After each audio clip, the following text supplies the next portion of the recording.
Berikut ini kita akan mendengarkan pengajaran firman Tuhan yang akan disampaikan oleh Pastor Paulus Suseno Suharsana yang akan mengubahkan pola pikir dan cara pandang kita dalam memaknai kehidupan. Dari The Way Family Church, selamat mendengarkan. Shalom saudara, kembali senang berjumpa dengan saudara dalam program ini. Pada pertemuan kali ini kita akan masih mengeksposisi mutiara dalam doa Bapa kami. Dan masih saya akan coba mengeksposisi kata Bapa itu, saudara. Sebab setelah saya pelajari, setelah saya dalami, setelah saya gumuli, kata Bapa di awal doa Bapa kami yang di surga itu dalam sekali artinya. Saya sampai pada kesimpulan bahwa memang Tuhan itu luar biasa. Ketika dia mengajarkan murid-muridnya untuk berdoa, memanggil Allah dengan sebutan Bapa. Itu bukan sekedar hanya kata-kata yang didoakan saja, tapi memiliki makna yang sangat dalam iman Kristen. Kalau saudara sudah mengikuti seri-seri sebelumnya dan sebentar juga akan mengikuti seri tentang kata Bapa ini, dan kau pahami dengan sungguh, maka saya percaya kita semua akan jadi orang Kristen yang benar begitu. Orang Kristen yang punya iman yang benar.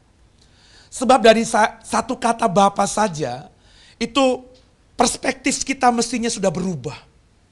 Tentang bagaimana kita memposisikan diri sebagai orang yang percaya itu.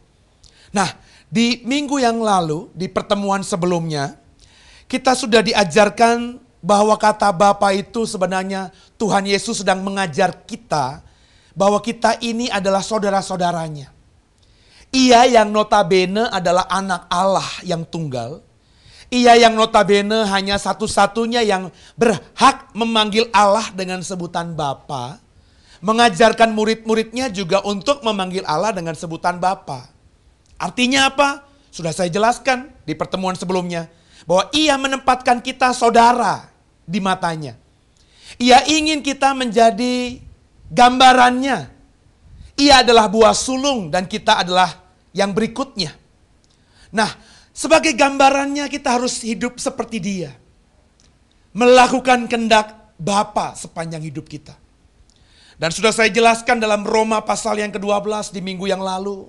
Bahwa melakukan kehendak Bapa itu tidak lain tidak bukan adalah saudara harus mulai mempersembahkan tubuhmu sebagai persembahan yang hidup. Tidak lain, tidak bukan. Harus sampai pada titik itu dulu.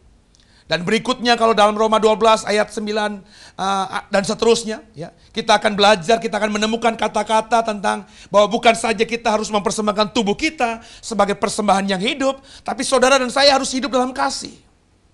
Dan memang itulah yang ditunjukkan Yesus selama dia hidup di bumi ini. Dia konsisten, sampai matinya dia hidup melakukan kehendak Bapa.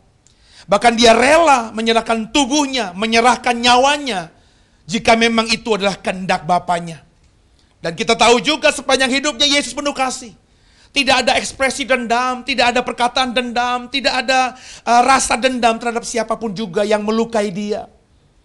Kita sudah temukan, sudah kita expose di minggu yang lalu, di pertemuan yang lalu, bahwa dia memaafkan orang-orang yang menyakiti dia.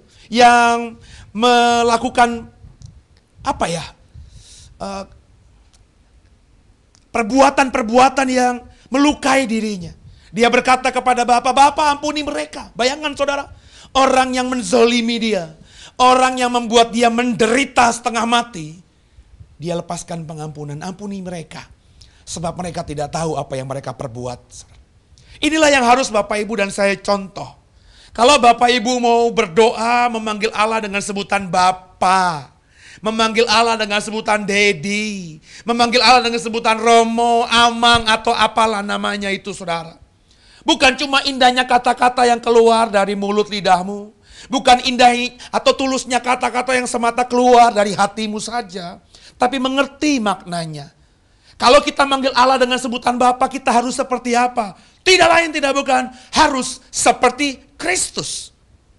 Nah sekarang saudara, di pertemuan sesi ini, kita masih mengekspos kata Bapa itu lebih dalam lagi. Mari sama-sama saudara, ya, kita sebagai orang percaya, orang Kristen memahami ini dulu. Ini mutiara yang luar biasa berharga, yang Tuhan ajarkan dalam doa yang diajarkan satu-satunya kepada kita, yakni dalam doa Bapa kami itu. Coba kita baca lagi, Matius pasal ke-6. Terlebih dahulu kita baca Matius pasal ke-6. Kita baca ayat yang ke-9 terlebih dahulu. Matius pasal 6 ayat 9, silakan. Matius pasal 6 ayat ke-9. Karena itu berdoalah demikian, Bapa kami yang di sorga, dikuduskanlah namamu. Bapa kami yang di surga, dikuduskan namamu. Kita belum bicara mengenai kata kami. Kita belum bicara mengenai yang di surga. Kita belum bicara mengenai dikuduskan namamu. Kita baru mengeksposisi beberapa pertemuan sebelumnya sampai sekarang kata Bapa. Ya, di hari ini, di pertemuan kali ini, kita mau fokus bagaimana memaknai kata Bapa yang kita ucapkan dalam doa kita ini, dalam doa Bapa kami ini. Ada satu ayat saudara yang mau kita expose terlebih dahulu supaya Bapak Ibu dan saya semakin memahami seberapa dalamnya kata Bapa itu dalam iman Kristen kita. Coba kita buka Matius pasal 5 ayat yang ke-48. Matius pasal 5 ayat 48. Silakan dibaca. Matius pasal 5 ayat 48. Karena itu haruslah kamu sempurna, sama seperti Bapamu yang di sorga adalah sempurna. Perhatikan baik-baik. Kalau saudara, kalau saya, kalau orang Kristen, kalau kita semua mau berdoa, memanggil Allah dengan sebutan Bapa, itu bukan cuma indahnya kata-kata yang terucap dari mulut lidah kita, saudara, tapi mengandung konsekuensi yang sangat dalam. Konsekuensi yang pertama sudah dijelaskan di pertemuan sebelumnya, saudara harus serupa seperti Kristus dalam segala aspek hidupnya. Dan dalam pertemuan kali ini, kalau kau dan aku memanggil Allah yang punya langit, yang punya bumi, dengan panggilan Bapa, saudara harus menggenapi firman Tuhan ini terlebih dahulu. Matius 5:48 tadi berkata apa? Karena itu haruslah kamu sempurna, sama seperti Bapamu yang di surga adalah sempurna. Kalau kau manggil Bapa kepada Allah, kalau kau manggil Allah dengan sebutan Bapa, kalau kau beriman Allah dan Bapamu di surga itu sempurna, maka kau yang memanggil dia dengan Bapa, kau yang adalah anak-anaknya, harus juga sempurna. Itu adalah konsekuensi yang tidak bisa dilepaskan dari penyebutan Allah, yakni Bapa di mulut lidah kita. Harus. Bagaimana mungkin kau manggil Allah Bapa yang sempurna itu, padahal kita anak-anaknya tidak sempurna. Saudara memang dulu tidak sempurna, tapi ketika kita sudah percaya kepada Kristus, kau dimampukan untuk bisa sempurna, saudara. Bahasa Inggrisnya be perfect, saudara. Sama seperti Allah perfect, saudara harus be perfect like Him. Seperti Dia, sempurna seperti Dia. Jadi, ketika Tuhan mengajarkan kalau berdoa, berdoalah demikian. Bapa kami yang di surga. Dia sebenarnya sedang menekankan hal ini. Kalau kau melewatinya, kau akan miss. Itu kenapa banyak orang Kristen yang berdoa Bapa kami hafal luar kepala, tapi hidupnya benar-benar jauh api daripada panggang. Jauh asap daripada panggang. Kenapa? Mereka cuma pintar, hafal berkata-kata dalam doa Bapa kami, tapi gak ngerti maknanya. Saudara yang menyaksikan program ini, saudara gak boleh lagi seperti orang Kristen di luar sana, yang berdoa Bapa kami hafal, rutin, sehari bisa 9 kali mungkin, tapi gak ngerti artinya. Orang yang memanggil Allah dengan sebutan Bapa, Tuhan Yesus yang mengajarkan murid-muridnya memanggil Allah dengan sebutan Bapa. Ia sebenarnya ingin menekankan, kau dan aku yang memanggil Allah dengan sebutan Bapa harus juga sempurna. Sempurna bukan sempurnanya manusia, tapi sempurnanya Bapa yang di surga. Pak, sulit Pak. Kita manusia yang fana, hidup dalam dunia yang gelap. Bagaimana kita bisa sempurna? Saudara, banyak orang beralasan demikian. Orang-orang ini emang pada dasarnya gak pengen sempurna, saudara. Orang yang berkata kita gak bisa sempurna, wong kita masih di dunia. Saya berani yakin di dalam hatinya itu masih menikmati dosa. Sehingga dia berargumentasi dengan kalimat-kalimat kata-kata seperti itu. Dia bersembunyi dalam kata-kata itu. Wah, nggak mungkin manusia di dunia ini. Di dunia ini jahat. Bagaimana mungkin kita bisa sempurna? Itu omong kosong. Itu nggak mungkin bisa. Ini orang-orang yang berlindung. Pakai argumentasi. Dia tidak mau melakukan perintah Tuhan. Dengarkan baik. Matius 5 ayat 48 itu perkataan Tuhan Yesus. Beberapa Alkitab terjemahan di luar LAI ini semuanya hurufnya merah kalau perkataan Tuhan Yesus, saudara. Ya. Artinya apa? Ini perkataan Tuhanmu. Bukan perkataan sekedar rasul, bukan perkataan sekedar nabi, bukan perkataan sekedar orang-orang hebat di Alkitab, bukan perkataan gembala sidangmu, bukan perkataan pendetamu, bukan termasuk perkataan saya. Ini perkataan Tuhan Yesus. Dia mengajarkan kepadamu, dia mengajarkan kepadaku, dia mengajarkan kepada kita murid-muridnya. Hendaklah kamu sempurna sama seperti Bapamu sempurna. Ini perintah. Yang memberi perintah adalah Allah yang maha tahu, saudara. Allah yang maha tahu. Dia kasih perintah sebagai Bapa kepada anak-anaknya. Dia berkata seolah-olah begini, aku ini Bapamu, aku sempurna, maka kau anak-anakku sempurnalah, karena kau adalah anakku. Bapa kasih perintah sama anaknya. Dulu sebelum saya menikah, sebelum saya punya anak, saya nggak ngerti. Nggak ngerti. Tapi setelah saya jadi bapak, saya mengerti ini. Saya punya anak 2. Anak saya yang paling kecil usianya masih sekitar 4 tahun, saudara. Usia TK saat ini. Dia sudah mengerti kata-kata saya, kalimat-kalimat saya. Cuma kalimat-kalimat yang baku dia tidak mengerti. Saya tidak mungkin, saudara, sebagai bapak ngasih perintah kepada anak saya yang masih 4 tahun. Namanya Silo, saudara. Perintah-perintah yang tidak bisa dikerjakan oleh dirinya. Kita tahu dalam bulan-bulan ini musim hujan. Ya. Kita berandai-andai rumah saya bocor. Karena genting kena angin, ya, bocor. Air menetes dari plafon ke bawah. Saya bapak, punya anak 4 tahun. Meskipun sudah tahu tapi punya keterbatasan karena masih balita, saudara. Tidak mungkin saya sebagai bapak kasih perintah anak saya Silo yang baru 4 tahun. Untuk betulkan genteng. Silo, naik ke atas. Ambil tangga. Betulkan genteng. Genteng kita bocor. Tidak mungkin, saudara. Kenapa saya tidak kasih perintah betulkan genteng kepada anak usia 4 tahun saya? Karena saya tahu, saudara, anak saya tidak mungkin bisa mengerjakan hal itu. Saya sebagai bapak tahu keterbatasan anak usia 4 tahun. Kalau saya bapak jasmani saja, bisa tahu mana yang baik, mana yang tidak baik, mana yang bisa, mana yang tidak bisa dikerjakan anak saya. Apalagi Bapamu di surga. Tolong tangkap pesan ini, saudara. Jadi jangan lagi beralasan, berargumentasi, kita nggak bisa hidup mengerjakan semua perintah Tuhan ini. Tuhan tuh Bapa kita. Kalau dia kasih perintah kepada kita, anaknya, kamu harus sempurna.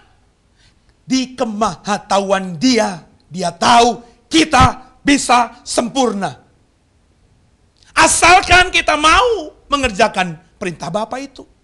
Sebab nggak mungkin Bapa kasih perintah yang tidak bisa kita kerjakan, saudara. Seperti saya tidak mungkin kasih perintah kepada anak saya yang saya tahu perintah itu tidak bisa dikerjakan oleh anak saya. Saya nggak mungkin kasih perintah yang menyulitkan anak usia 4 tahun naik ke atas genteng. Dia megang tangga aja nggak bisa. Dia naik tangga bambu aja nggak bisa. Di genteng dia nggak tahu genteng licin apa tidak. Saudara, nggak mungkin saya kasih perintah itu. Sama, Bapamu di surga juga tidak mungkin kasih perintah kepada kita anak-anaknya. Yang dia tahu, ingat ya, dia bukan sekedar tahu, tapi dia maha tahu. Ketika dia di kemahatauannya, perintah itu dia tahu tidak bisa kita kerjakan. Nggak mungkin. Sebab kalau semua perintah Tuhan ini, ya, Tuhan tahu tidak bisa kita kerjakan, tapi tetap dia kasih perintah kita juga. Ini Allah berarti Allah yang menjerumuskan kita. Allah yang jorokin kita. Allah yang mencelakakan kita, saudara. Allah yang kita kenal, bukan Allah yang seperti itu. Pertanyaannya mau apa tidak kita mengerjakannya. Hanya itu saja, saudara. Dan Allah sudah berikan Roh Kudus, Roh penolong. Ingat itu. Sebelum Yesus naik ke atas surga dari bukit Sion, saudara, ya. Dia berkata apa?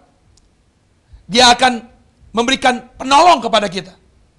Dari Bukit Zaitun dia akan, sebelum naik ke surga, aku akan berikan penolong padamu. Penolong yang akan menolong kita semua. Roh Kudus itu sudah dicurahkan kepada kita sebagai penolong kita. Dia yang akan memampukan saudara dan saya.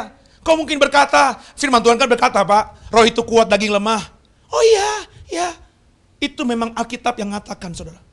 Tapi kau bukan lagi manusia biasa yang tidak punya roh penolong. Bapamu sudah berikan roh penolong itu long time ago. Roh penolong itu roh yang dari Bapa sendiri.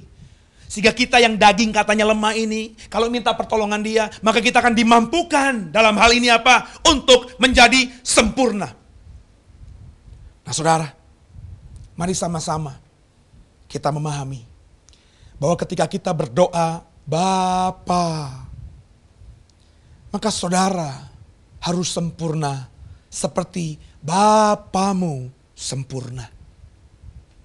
Benar tidak? Bukankah orang dunia berkata, like father, like son. Kalau Bapa seperti itu, anaknya juga mestinya tidak jauh. Buah jatuh tidak jauh daripada pohonnya. Kalau Bapamu sempurna, saudara juga harus sempurna. Dia sudah memberikan kita gen sempurna itu. Darah sempurna itu, genetika sempurna itu. Kita sudah ada dalam diri kita ini. Manusia diciptakan itu segambar serupa dengan Allah, Alkitab yang berkata. Nah, dengan genetika itu saudara, dan ditambah pertolongan Roh Kudus, kau dan aku, kalau mau pasti bisa sempurna. Mari sama-sama kita dalami apa kata Tuhan tentang kita harus sempurna seperti Dia ini. Coba kita buka 2 Korintus pasal 6. 2 Korintus pasal 6 ayat 17 sampai dengan ayat 18. Saya ulangi lagi 2 Korintus pasal 6 ayat 17 18, silakan dibaca. 2 Korintus pasal 6 ayat 17 dan 18. Sebab itu keluarlah kamu dari antara mereka dan pisahkanlah dirimu dari mereka, firman Tuhan, dan janganlah menjamah apa yang najis, maka aku akan menerima kamu. Dan aku akan menjadi bapamu, dan kamu akan menjadi anak-anakku, laki-laki dan anak-anakku perempuan. Demikianlah firman Tuhan yang Maha Kuasa. Ayat 18 perhatikan, dan aku akan menjadi bapamu, dan kamu akan menjadi anak-anakku laki-laki dan anak-anakku perempuan. Demikianlah firman Tuhan yang Maha Kuasa. Tuhan akan menjadikan kita anaknya laki-laki, anaknya perempuan. Tapi ada syaratnya. Sebelum kita dijadikan anaknya laki-laki, anaknya perempuan, perhatikan baik-baik ayat 17-nya. Coba dibaca lagi ayat 17-nya. Sebab itu keluarlah kamu dari antara mereka dan pisahkanlah dirimu dari mereka, firman Tuhan, dan janganlah menjamah apa yang najis, maka aku akan menerima kamu. Kalau saudara mau jadi anak-anak Allah, kalau saudara mau sempurna seperti Allah, maka 2 Korintus 6 ayat 17-18 mengatakan, saudara yang mau menjadi anak-anak Allah, saudara yang mau memanggil Allah dengan sebutan Bapa, saudara harus keluar dari antara mereka. Pisahkan dirimu dari mereka. Jangan menjamah apa yang najis itu, Alkitab katakan. Keluar dari mereka. Pisahkan dirimu dari mereka. Mereka ini siapa, saudara? Kalau kau baca ayat-ayat di atasnya jelas. Mereka ini adalah manusia-manusia di luar Tuhan. Orang-orang dunia. Dunia yang jahat itu. Kalau kau mau jadi sempurna seperti Bapamu sempurna, kata 2 Korintus pasal yang ke-6 ayat 17-18. Kau harus pisahkan dirimu dari dunia. Kau harus keluarkan dirimu dari orang-orang dunia. Dan inilah saudara, hakikat sebenarnya gereja itu apa? Gereja dalam bahasa Alkitabnya, bahasa Yunaninya adalah eklesia, saudara. Eklesia itu apa artinya? Sederhananya, mereka yang dipanggil keluar. Keluar dari apa? Keluar dari dunia. Keluar dari pergaulan dunia. Keluar dari dunia yang jahat itu, saudara. Eklesia dipanggil keluar. Orang-orang Israel ratusan tahun ada di perbudakan di Mesir. Mereka eklesia, mereka dipanggil keluar. Tuhan yang memanggil mereka keluar. Keluar dari apa? Keluar dari dunia. Ingat, Mesir bicara mengenai dunia zaman purbakala. Orang Israel yang ada di Mesir diperbudak hidup bersama dengan orang-orang dunia, dipanggil keluar, dipisahkan dari mereka. Makanya dibuat aturan-aturan kan? Ada 10 perintah Tuhan, ada Taurat Tuhan. Itu membuat orang Israel jadi beda dengan orang-orang dunia yang ada di zaman itu. Makanya kita memahami kenapa hukum Taurat itu agak berat, saudara. Teramat berat bahkan. Karena memang Tuhan ingin memisahkan Israel, bangsa pilihan ini, supaya nggak lagi sama dengan orang-orang dunia. Itu yang hakikat dari gereja, hakikat dari eklesia. Kenapa saudara dipanggil keluar? Kenapa orang Kristen dipanggil keluar? Karena orang Kristen gak boleh sama dengan orang dunia. Saudara memang masih tinggal di dunia ini, tapi kau sudah dipanggil keluar. Diambil keluar, dipisahkan dari dunia. Supaya gak sama lagi dengan orang dunia. Pikirannya paling tidak. Hatinya paling tidak. Tingkah lakunya paling tidak. Kau harus beda dengan orang dunia. Sehingga orang bisa membedakan mana yang pengikut Tuhan, mana yang bukan pengikut Tuhan. Dari apa? Dari hidupnya. Menjadi surat yang terbuka tadi. Surat Kristus yang terbuka. Itulah hakikat gereja. Yang kekasih Tuhan. Saudara harus seperti ini. Coba kita baca terlebih lagi, lebih dalam lagi. 2 Korintus pasal yang ke-6 tadi. Ya. Coba kita buka ayat yang ke-14, ayat yang ke-15, saudara. 2 Korintus pasal yang ke-6.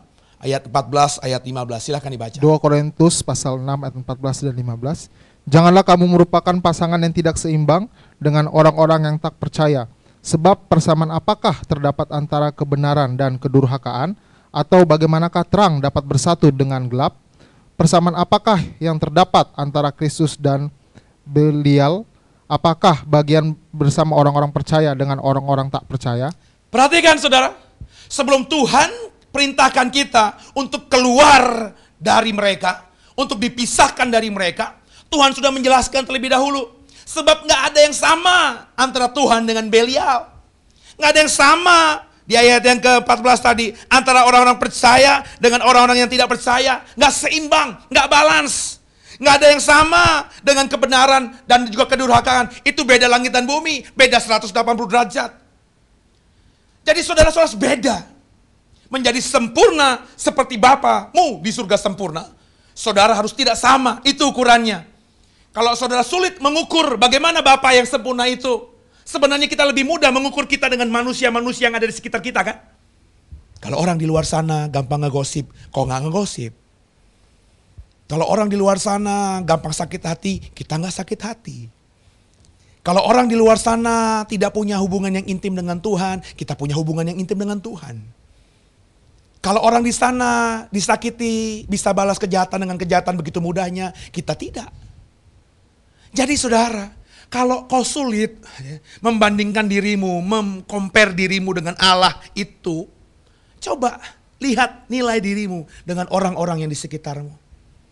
Kalau kau adalah orang yang dipanggil keluar, kalau kau adalah orang yang ditarik keluar, dipisahkan dari dunia, mestinya kau sudah bisa menilai dirimu beda dengan orang-orang di luar sana. Bagaimana saudara?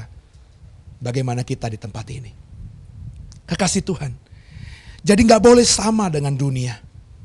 Kenapa saudara dipanggil keluar? Kenapa saudara dipilih untuk dibedakan dengan orang-orang dunia? Mari sama-sama coba kita dalami kebenaran firman Tuhan ini. Kembali dibuka 1 Korintus pasal 6 ayat 20. Ya. Kenapa saudara dipanggil keluar? Kenapa saudara dipilih untuk dibedakan dengan mereka? Ini jawabannya saudara. 1 Korintus 6 ayat 20. 1 Korintus 6 ayat 20. Sebab kamu telah dibeli dan harganya telah lunas dibayar. Karena itu muliakanlah Allah dengan tubuhmu. Kenapa saudara dipilih keluar? Kenapa saudara dipanggil keluar? Kenapa saudara beda dengan orang-orang dunia? Jawabannya cuma satu. Karena saudara dan saya sudah dibeli. Harganya sudah lunas dibayar. Yesusmu sudah mati bagi kita. Kau bukan lagi milik dunia. Kau bukan lagi orang dunia. Tapi kau adalah orang-orang pilihan. Orang-orang tebusan. Orang-orang yang sudah lunas dibayar oleh darah Yesus Kristus. Makanya sebagai orang yang sudah ditebus oleh darah Yesus. Kau bukan lagi hamba dunia. Kau adalah hamba Allah. Tangkap saudara. Bukan saja kedar hamba Allah, tapi Yohanes 15 katakan, kau adalah sahabatku. Dan ketika Tuhan Yesus mengajarkan Bapa kami di surga, dia bukan saja menganggap saudara sahabatnya, dia sudah menganggap saudara adalah saudaranya. Kalau saudara mengerti ini, mestinya kita gak boleh sama lagi dengan dunia di luar sana. Pola pikir kita, come on. Sudahkah kau mencari perkara-perkara di atas? Sudah kau benar-benar mengumpulkan harta-harta yang tidak bisa dicuri oleh pencuri dan tidak bisa habis dimakan oleh ngengat? Apakah kau masih sama mencari perkara-perkara di bawah?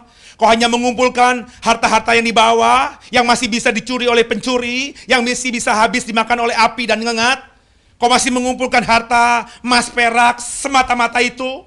Kau bekerja hanya untuk sesuatu yang kau kumpulkan untuk di bumi ini. Dengarkan saya, kau pasti tahu sebenarnya, sebanyak apapun hartamu, sebanyak apapun yang kau kumpulkan, itu tidak bisa kau bawa mati. Saya sudah nguburin orang kaya raya, saudara. Ya. Dia ditaruh di peti mati yang saya yakin harganya ratusan juta.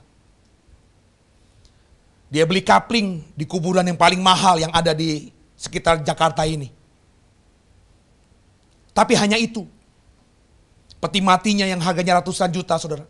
Yang gambarnya perjamuan kudus itu, saudara. Ada dilapisi emas pegangannya, rantainya untuk ngangkat peti. Itu akan habis nanti dikubur. Mungkin gak setahun karena kayunya kayu yang mahal. Mungkin gak 10 tahun, mungkin karena kayunya kayu yang mahal. Tapi pasti akan habis.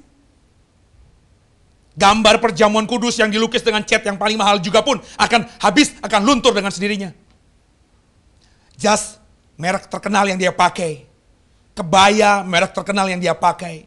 Kosmetik yang ditaruhkan di jasadnya dengan harga yang paling mahal itu pun tidak akan ada nilainya lagi. Karena debu akan kembali menjadi debu. Kekasih Tuhan. Saya pernah juga dikasih kesempatan Tuhan. Ada keluarga kaya yang emaknya mati dalam kondisi kaya raya di Bogor. Terus anak cucunya juga menjadi orang kaya. Mereka beli kapling, saudara.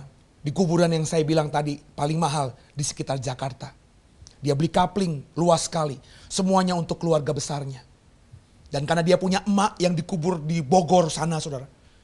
Ya, sudah puluhan tahun emaknya mati. Ya, dia gali lagi. Petinya sudah tinggal kayu-kayu. Saya yakin dulu ketika dikubur petinya peti termahal. Sudah tidak ada bentuknya lagi. Kebaya yang dia pakai masih ada berkas-berkas kebayanya. Tapi sudah hancur. Yang tersisa cuma tengkorak. Saya lihat dengan mata telanjang. Dikumpulkan, dibersihkan, ditaruh dalam peti khusus, dimasukkan dalam kuburan yang mahal sekarang ini. Orang mati tidak akan bawa hartanya, saudara. Andai kata orang mati pun ditaruhkan cincin emas, anting-anting emas, kalung emas, nggak akan bisa dibawa juga. Andai kata dia di surga, itu pun nggak bisa dia bawa. Andai kata pun bisa dibawa, nggak ada nilainya, saudara. Kenapa? Kitab Wahyu saya mengatakan surga lantainya terbuat dari emas murni. Bayangkan, saudara, kalau jalanan di surga saja emas murni, kau bawa cincin berapa gram sih? Kau bawa gelang anting berapa gram sih? Nggak laku di sana. Dan saya yakin cincin, anting, kalung yang kau bawa juga bukan yang murni. Benar tidak? Karena kalau emas 24 karat itu begitu ringkihnya, begitu gampang patahnya karena murni, saudara. Maka biasanya perhiasan kita dicampur dengan logam tertentu sehingga nggak murni 24 karat, saudara. Alkitab katakan di surga emasnya 24 karat, murni. Nggak laku, saudara. Jadi ayo sama-sama sekarang kita punya prioritas yang benar itu. Saudara adalah orang-orang yang sudah dipilih oleh Tuhan. Kau dipanggil keluar, kenapa? Kau sudah ditebus. Kau bukan lagi milik dunia. Kalau kita baca dalam 1 Petrus pasal 1, kau ditebus dengan harga yang mahal, bukan dengan emas perak, tapi oleh darah anak domba. Entah kau memahami apa tidak hal ini. Kalau kau memahaminya, saudara, maka saudara harus sadar. Ketika Tuhan Yesus mengajarkan kita murid-muridnya untuk berdoa, Bapa, Yesus bukan saja ingin mengatakan kepada kita, mengajarkan kepada kita bahwa kita adalah saudaranya. Kita harus mengikuti gambaran dia. Tapi Yesus juga ingin mengatakan kepada kita, mengajarkan kepada kita, kalau kau panggil Allah Bapa, Bapa itu sempurna, mestinya kau juga sempurna. Jadi lucu lagi saya bilang, kalau ada orang yang berdoa, Bapa, dia tahu Bapa sempurna, tapi dia tidak mau mengusahakan hidupnya sempurna. Dia masih hidup bergelimang dalam dosa. Jinah sana, curi sana, tipu sini. Gak melayani Tuhan. Ini saudara, yang saya bilang hampir mirip kata Tuhan Yesus kepada orang-orang Farisi. Munafik. Tampilan luarnya baik. Seperti kuburan katanya kan. Dilabur putih, cat putih, bersih. Tapi dalamnya belatung, kematian.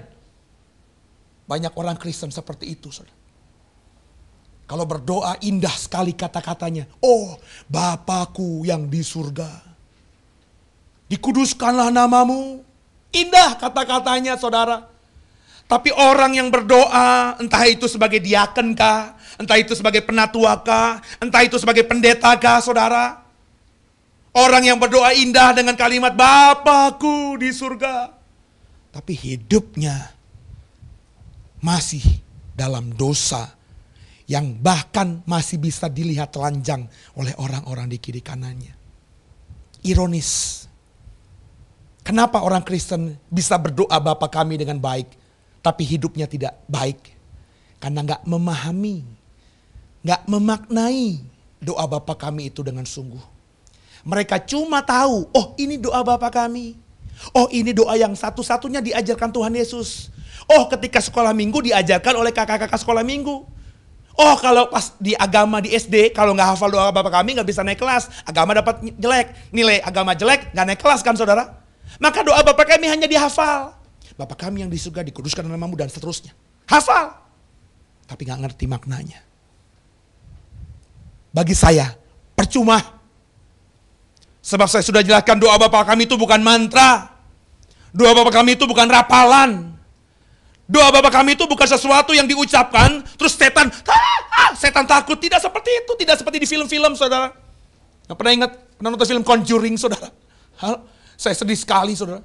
Saya gak mau nonton film itu, tapi karena banyak jemaat yang nanya, Pak film itu gimana ya Pak ya? Terpaksa saya nonton saudara. Kita dibodohi oleh film-film di Hollywood.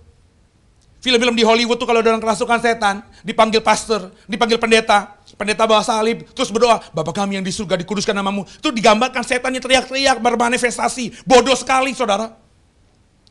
Saya tidak bilang doa Bapa kami tidak punya kuasa. Saya tidak bilang begitu. Tapi adalah bodoh menjadikan doa Bapa kami itu seperti itu. Sebab Tuhan Yesus ketika mengajarkan kepada murid-muridnya doa Bapa kami bukan untuk diperlakukan seperti hal itu. Ada makna, ada mutiara dalam saudara. Makanya Tuhan Yesus mengajarkan doa Bapa kami bukan kepada orang umum. Dia hanya mengajarkan kepada murid-muridnya. Yang sebenarnya sudah mau komitmen untuk dipanggil dia, dipilih oleh dia, menjadi segambar serupa dengan dia. Di hati murid-muridnya itu ada keinginan mau seperti Yesus. Nah orang-orang seperti inilah yang Tuhan ajarkan doa Bapa kami. Nah saudara, ayo mengerti sama-sama. Bahwa doa Bapa kami ini begitu dalamnya maknanya. Kau diminta untuk serupa segambar seperti Allah. Kau adalah anak-anak Allah, makanya kau disuruh doa Bapa kami yang di surga. Pertanyaan saya, apakah kau adalah anak-anak Allah? Kalau saya tanya pertanyaan ini kepada orang Kristen, kebanyakan di luar sana pasti bilang, ya kami adalah anak-anak Allah. Status kami adalah anak-anak Allah. Ada bahkan beberapa hamba Tuhan yang tidak mau lagi disebut hamba Allah, saudara. Maunya disebut anak Allah katanya. Karena status saya bukan lagi hamba tapi anak, katanya begitu. Tapi ingat saudara, status anak Allah itu berdimensi dua. De facto dan juga de jure. Ingat gak saudara? Republik Indonesia diproklamasikan tanggal 17 Agustus 45. Di Pegangsaan Timur nomor 56 oleh Soekarno-Hatta. Saat itu 17 Agustus 45 itu sudah diproklamasikan, Indonesia sudah merdeka. Secara de jure, secara hukum, kita sudah merdeka. Tapi faktanya secara de facto sudah belum. Belum. Jepang masih menguasai. Gak lama Jepang pergi, terus nikah masuk lagi, Belanda masuk lagi. Ingat saudara? Hingga sampai 49, saya masih ingat cerita sejarah itu. Indonesia terus berperang sampai akhirnya serangan 1 Maret tahun 49 itu. Ingat saudara? Indonesia sudah merdeka, de jure secara hukum sudah merdeka. Sudah diakui, beberapa negara mengakui kemerdekaan Indonesia. Tapi secara de facto belum. Sebab faktanya tanah air masih dikuasai oleh Belanda. Anak-anak yang mengaku orang Kristen, anak-anak Allah yang mengaku orang Kristen, itu menyadari, mengimani, mengamini diri mereka adalah anak-anak Allah. Tapi takutnya saya, saudara, baru de jure. Karena de jure memang begitu. Ketika kau percaya kepada Allah, maka Allah akan memberikan kasih karunia-Nya kepadamu. Kau diangkat menjadi anaknya. Itu memang Alkitab katakan. Kau bukan lagi hamba, tapi kau adalah anak. Kau adalah sahabatku. Kau sudah selamat. Itu kata firman Tuhan. Tapi baru de jure. Buktinya apa? Secara de facto, orang-orang yang percaya dirinya anak Allah itu, pada kenyataannya hidupnya gak seperti anak Allah. Benar tidak, saudara? Kalau kau jujur lihat kiri kananmu, lihat saudara kiri kananmu, lihat keluargamu saja. Semua keluarga kita mungkin mengaku kita adalah anak-anak Allah. Tapi apakah hidup mereka sudah seperti anak-anak Allah? Ini yang miris, saudara. Ketika saya ngomong ini tiba-tiba ingat aja.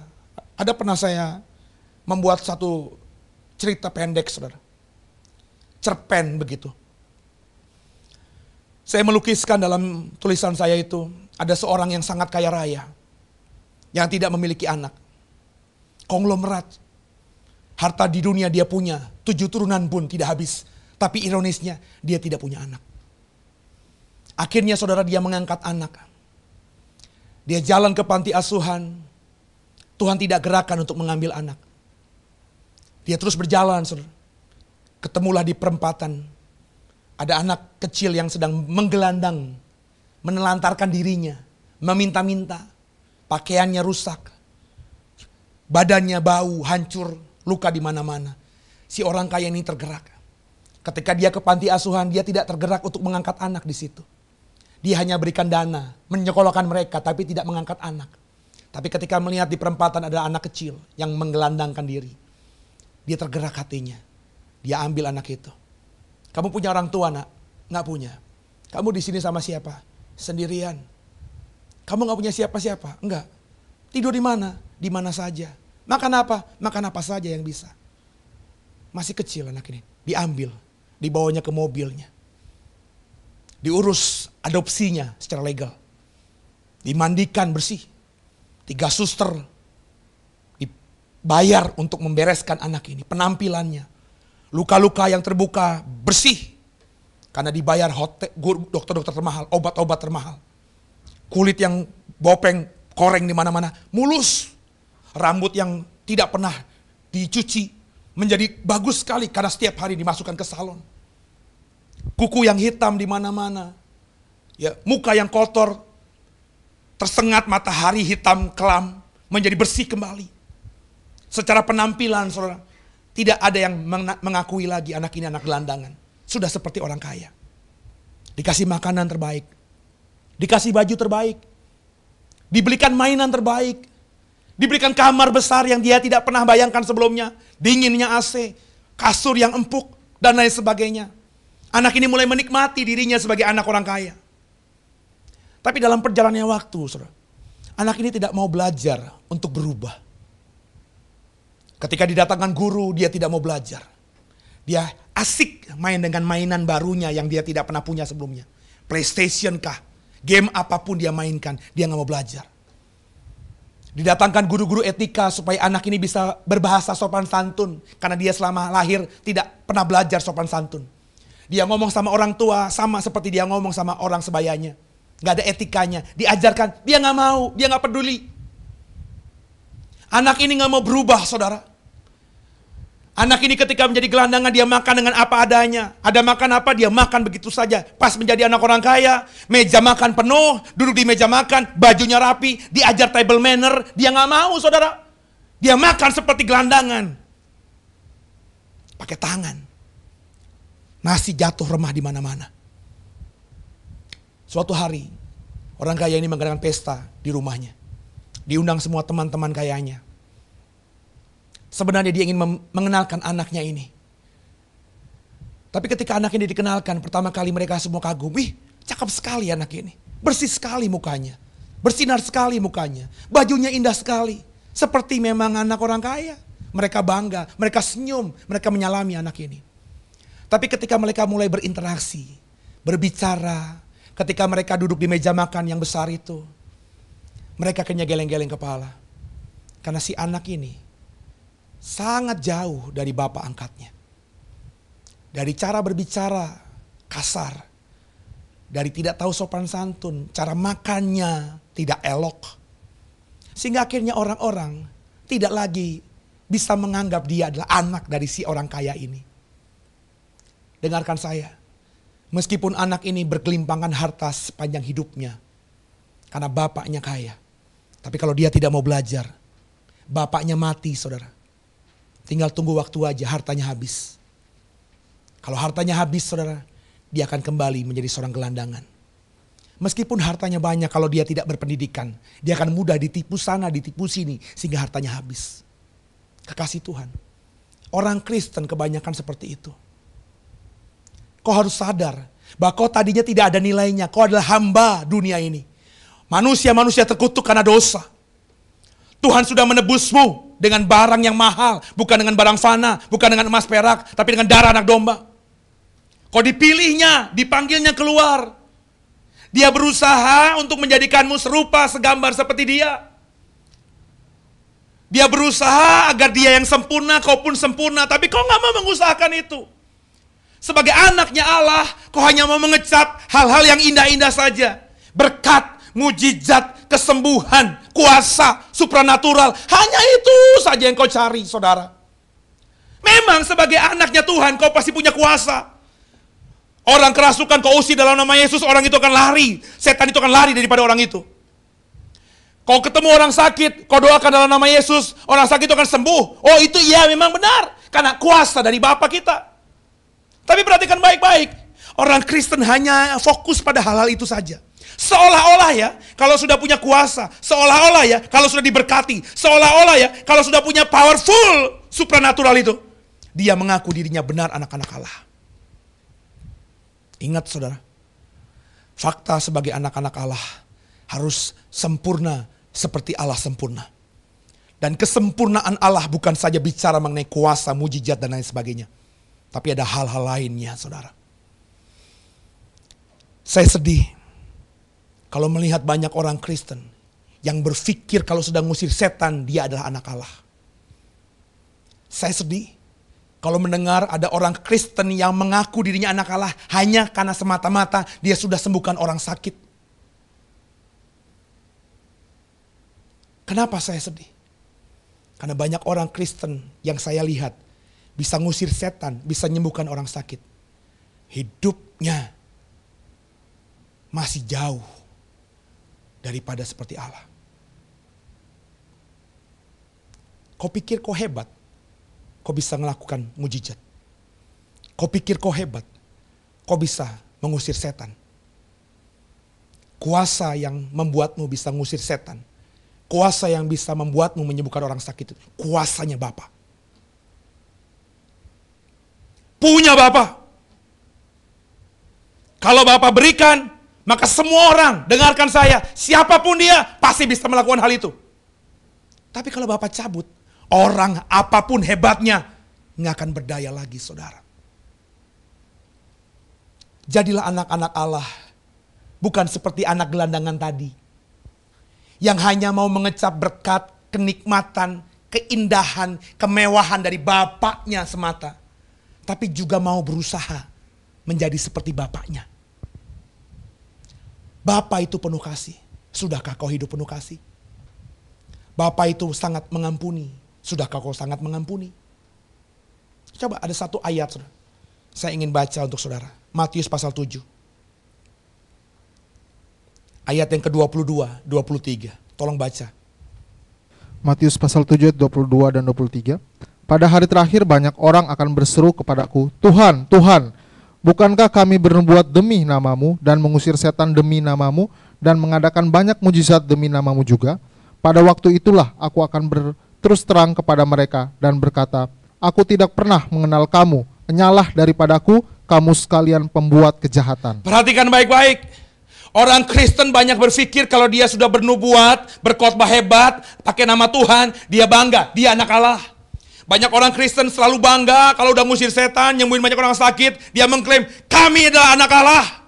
Hanya anak Allah lah yang bisa ngusir setan, yang bisa menyembuhkan orang sakit. Saudara, tidak salah hal itu. Tapi dengarkan saya, kalau hidupmu fokusnya hanya mengecap berkat, meminta berkat yang seperti itu saja, tapi mengabaikan hal yang lainnya, tergenapi nanti firman Tuhan dalam Matius 7 ayat 23. Enyahlah dari hadapanku, kau semua pembuat kejahatan. Aku tidak mengenal engkau. Tidak mengenal engkau, saudara. Bagaimana mungkin? How come? Orang yang ngusir setan pakai nama Yesus. Orang yang menyembuhkan orang sakit pakai nama Yesus. Orang yang bernubuat pakai nama Yesus. Yesus gak kenal. Bagaimana mungkin? Ternyata kata mengenal di situ menggunakan kata Yunani ginosko. Ginosko lebih tepat diterjemahkan sebagai aku tidak menikmati engkau. Orang Kristen, saudara, dengarkan saya. Banyak yang punya kuasa ngusir setan. Banyak yang punya kuasa menyembuhkan orang sakit. Banyak yang kuasa berkhotbah hebat, luar biasa. Tapi ternyata nanti di penghakiman, di akhir dunia ini, Tuhan berkata, aku tidak menikmati engkau. Aku tidak ginosko engkau. Aku tidak mengenal engkau. Kenapa? Karena memang hidupnya tidak dinikmati Tuhan. Mencuri kemuliaan Tuhan. Hidupnya jauh dari cerminan Tuhan itu. Kekasih Tuhan, memanggil Allah dengan sebutan Bapa, itu konsekuensinya dalam sekali. Dulu kau belum tahu, sekarang saya kasih tahu. Supaya gak ada alasan saudara tidak mengetahuinya dan beralasan, kami belum tahu ketika nanti Tuhan tanya. Kalau kau sudah berdoa memanggil Allah dengan sebutan Bapa selama kau menjadi orang Kristen, keren. Kalau kau sudah berdoa Bapa kami yang di surga dikuduskan namamu itu setiap hari, luar biasa. Tapi dengarkan saya, ketika kau memanggil Allah dengan sebutan Bapa, yang pertama yang harus kau pahami, Tuhan Yesus mengajarkan bahwa kau harus sama seperti Dia. Seperti Yesus. Dan yang kedua, di khotbah pertemuan ini, kalau kau manggil Allah dengan sebutan Bapa, kau diingatkan oleh Tuhan Yesus. Kau harus sempurna seperti Bapamu di surga sempurna. Itu adalah usahamu. Ada effort, ada bayar harga yang harus kau kerjakan. Menjadi sempurna seperti Allah itu tidak bisa didoakan. Pendeta doakan orang, terus orang tiba-tiba semudah membalikkan telapak tangan jadi sempurna seperti Yesus. Nggak begitu. Nggak bisa juga dari hasil konseling pelepasan. Setannya diusir, maka orang ini otomatis bisa seperti sempurna seperti Yesus. Nggak bisa begitu, saudara. Ada usaha dari diri sendiri. Ada kemauan, ada kerinduan. Seperti Bapakku sempurna, aku harus sempurna. Dia mengusahakan itu juga. Itu makanya Paulus katakan kan, aku mengusahakan. Aku menganggap aku belum mendapatkan apa-apa. Aku berlari-lari seperti seorang pelari. Aku bertinju seperti orang yang bertinju. Aku berusaha sampai kapan? Sampai garis akhir. Kekasih Tuhan, kau memang sudah dianugerahi keselamatan itu. Kau boleh manggil Dia dengan sebutan Bapa. Tapi ingat, konsekuensinya, kau harus berusaha dari hatimu. Pertolongan Roh Kudus kau minta menjadi seperti Kristus sempurna. Dan juga menjadi seperti Bapamu di surga sempurna. Doa Bapa kami mengajarkan hal itu. Saya berharap setelah kau dengarkan beberapa seri tentang kata Bapa yang saya bagikan dalam materi khotbah ini, kau semakin terbuka wawasan berfikirmu. Imanmu semakin dalam lagi. Dan benar-benar memaknai kata Bapa itu dengan sungguh. Kalau kau diberkati oleh pengajaran ini, beritahu channel YouTube kami ini kepada orang banyak di luar sana. Meskipun mereka tidak kenal kami secara pribadi, tidak kenal gereja The Way secara pribadi, tapi lewat siaran YouTube ini, mereka bisa mendapatkan kebenaran juga. Ayo kerjakan bagianmu. Beritakanlah Injil sampai ke ujung dunia, lewat perantaraan mulut lidahmu, mengenalkan program ini kepada mereka. Supaya mereka juga paling tidak seperti saudara, memaknai kata Bapa itu dengan benar. Dan mengaplikasikannya dalam hidup kita sehari-hari. Sampai berjumpa dalam program berikutnya. Kita akan masih mengekspos kata kami di pertemuan berikutnya. Semoga diberkati. Shalom, Tuhan Yesus memberkatimu.